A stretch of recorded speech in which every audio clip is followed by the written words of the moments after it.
Pagkakataon ito para kasi dito sa mga diehard, sa mga DDS na nasa social media.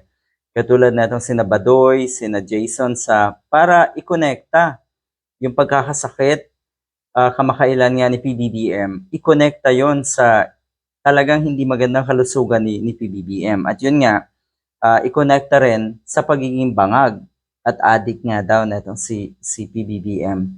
Ang lala ng mga fake news ngayon na kumakalat. Grabe, no? Talaga namang sanay sila itong mga diehard na ito. Yaan ang trabaho niyo. Ito po ay isang senyales kung gaano talaga kayo kadesperado. Na kung titignan naman natin o kung babalikan natin, napakarami ring napupuna ang mga kababayan natin sa kalusugan noon ni Digong. Pero todo tanggi kayo, di ba? Pero makikita natin physically kung paanong maglakad, kung paanong magsalita si Digong na talagang iisipin ng kahit sino na wala sa ayos ang kalusugan. Pero yung nasa Malacanang ngayon, nakikita nyo naman. Nakikita nyo naman yung kanyang stance. Nakikita nyo naman na maayos magsalita sa mga pagtitipon na pang-international, maayos naman. At yun nga, kamakailan po, pinatunayan ni Atty. Claire Castro na maayos ang Pangulo at nagtatrabaho nga. O eto, mukhang eto na naman, or eto ang isa na naman sa pinakamalaking kalokohan na itong mga DDS kasi hindi sila nagtagumpay doon sa panawagan na hair follicle drug test. Hindi sila nagtagumpay doon sa mga pulvoronic video or pulveron video na yon.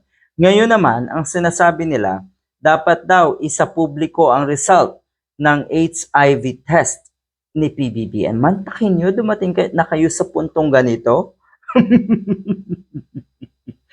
kung meron na mukhang merong, or kung meron talagang mas totoong bangag, mas mukhang may HIV, ay sa tingin ko yung puon nyo yon na nasa dahig ngayon. Noong mga panahon na siya ay presidente, nakita nyo naman kung gaano kamanyak yung puon nyo.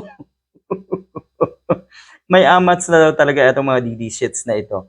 Kung ano-ano na ang pumapasok sa utak. Kaya ayan, sa tingin daw na itong isa sa mga loyalista, dapat na talagang kasuhan at panagutin etong mga katulad ni Badoy sa ganito kalalang fake news. Ito po ay nakakasira na talaga ng lipunan natin, yung fake news ng mga diehard.